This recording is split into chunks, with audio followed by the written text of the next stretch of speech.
बिस्मिल्लाहिर्रहमानिर्रहीम अस्सलाम वालेकुम दोस्तों। ज़्यादातर लोग समझते हैं कि सप्लीमेंट्स जो हैं वो महंगे विटामिन्स हैं और डॉक्टर अमूमन जो है ये अपनी प्रैक्टिस को या इनके खुद से पैदा किए हुए हैं जो कि बहुत ज़्यादा कॉस्ट है और ये डॉक्टर को इससे बहुत ज़्यादा फ़ायदा होता है। लेकिन मैं आपको बताऊं 5 ऐसे सप्लीमेंट्स हैं जो कि आपकी जो ब्लड प्रेशर है उसको 20 to 30% जो है वो बिलो कर देंगे, मतलब नॉर्मल कर देंगे और आपकी दवाई जो है वो छूट भी सकती है। तो आइए आज की इस वीडियो में हम बात करते हैं कि वो कौन से 5 मल्टीविटामिन्स हैं या फिर जो भी सप्लीमेंट्स हैं आपके ऑटोमेटिकली ब्लड प्रेशर को नॉर्मल कर देंगे। आप देख रहे हैं मेरा YouTube channel doctor meets doctor.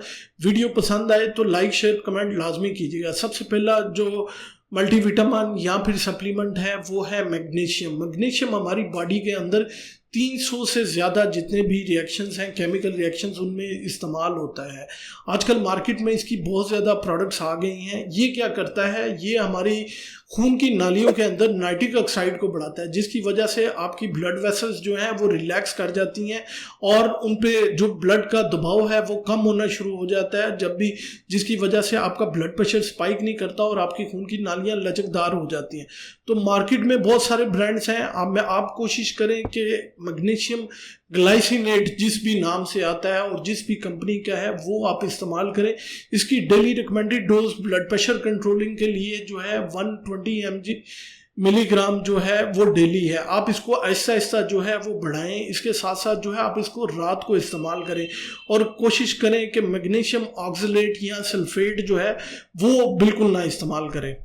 दूसरे नंबर पे जो सप्लीमेंट है वो है फिश ऑयल। फिश ऑयल में बहुत सारे एंजाइम्स होते हैं जैसे EPA और DHA।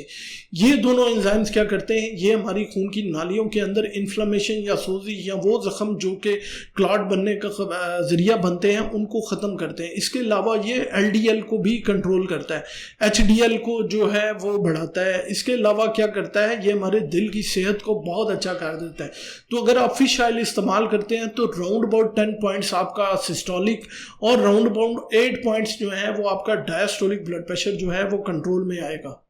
तीसरे नंबर पे जो सप्लीमेंट आता है वो कोएंजाइम्स Q10 या CQ10। अगर आप WIC या फिर PIC में आपका कोई जानने वाला दाखिल है तो उन्हें जो भी कॉपी मिलती है उनके रिकॉर्ड कीपिंग के लिए जिसके ऊपर ब्लड प्रेशर और डिफरेंट किस्म की मेडिसिन लिखी होती है, तो एंड पे एक दवाई लिखी होती है जिसको जो कि कोएंजाइम CQ10 है। ये किस लिए होती है, बेसिकली ये हमारे दिल के खुलियों के अंदर जो है वो तवानाई फराहम करते हैं। मतलब ये कि सेल के पावर हाउस जो माइटोकॉन्ड्रिया है उसके अंदर ये तवानाई फराहम करते हैं। तो हमारे दिल के पट्टों को भी तवानाई चाहिए, तो कोएंजाइम CQ10 जो है ये हमारे दिल के अंदर जो है ये तवानाई फराहम करता है, जिसकी वजह से उसके धड़कने की सलाहियत बहुत बेहतर हो जाती है। तो इसके लिए इसलिए कार्डियोलॉजिस्ट जितने भी हैं वो कोएंजाइम CQ10 जो है वो प्रिस्क्राइब करते हैं। तो इसकी डेली रिकमेंडेड डोज ये है कि 50 to 100 मिलीग्राम जो है आप वो डेली इस्तेमाल करें। इसके अलावा जो है ये इससे ब्लड प्रेशर जो है बहुत अच्छा कंट्रोल में आ जाएगा। आपका जो सिस्टोलिक ब्लड प्रेशर है वो 10 to 20 पॉइंट्स जो है वो कम हो जाता है और इसके अलावा जो डायस्टोलिक ब्लड प्रेशर है वो 5 to 10 पॉइंट्स जो है वो कम हो जाता है। चौथे नंबर पे जो सप्लीमेंट है वो है विटामिन डी। विटामिन डी एक हार्मोन की तरह भी काम करता है जो कि हमारे ना सिर्फ ब्लड वेसल्स की अंदर जो इन्फ्लेमेशन है उसको कंट्रोल करता है, इसके अलावा खून की नालियों को लचकदार बनाता है। तीसरे नंबर पे ये जो है नाइट्रिक ऑक्साइड की मिकदार को बहुत ज़्यादा बढ़ा देता है। तो अगर आप धूप में ज़्यादा देर नहीं बैठ सकते तो इसकी जो है आप अपना लेवल चेक करवाएं कि वो कितना है और उसके बाद जो है 5 to 10,000 जो है वो 5,000 to 10,000 जो है इंटरनेशनल यूनिट जो है वो आप डेली जो है वो इस्तेमाल कर सकते हैं।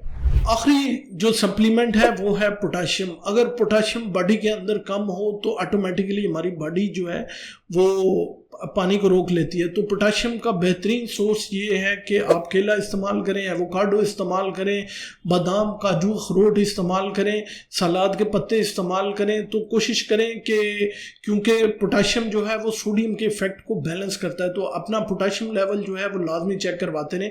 अगर आप CKD के पेशेंट हैं या गुर्दों का कोई भी मसला है आपको, तो पोटाशियम डॉक्टर के मशवरे के बगैर बिल्कुल भी ना लें क्योंकि ये आपको कंट्राइंडिकेटेड है। तो आपको ब्लड प्रेशर कंट्रोल करने के लिए डिफरेंट सप्लीमेंट्स की ज़रूरत है, जिस तरह के मैग्नीशियम जो है वो आपकी खून की नालियों को रिलैक्स करता है, जो फिश ऑयल है वो इन्फ्लेमेशन को कंट्रोल करता है, CQ10 जो है वो कोएंजाइम CQ10 जो है वो आपके दिल की और खून की नालियों को जो है वो तवानाई फराहम करता है। इसी तरह मैंने बताया आप पोटाशियम इस्तेमाल कर सकते हैं। तो ये सारे मिल के काम करते हैं और आप इनको एक एक करके एक साथ भी इस्तेमाल कर सकते हैं, इन पांचों को, जो कि आपको ताकत फराहम करते हैं और एनर्जी फराहम करते हैं। विटामिन डी का बेहतरीन सोर्स सूरज की धूप है, तो कोशिश करें कि आजकल सूरज बहुत अच्छा है तो सुबह जो है या शाम के टाइम सूरज की धूप लें। उम्मीद है ये मालूमात आप लोगों के लिए बहुत फ़ायदेमंद साबित होगी। अपना और अपने प्यारों का बहुत सा ख्याल रखें, दुआओं में याद रखें।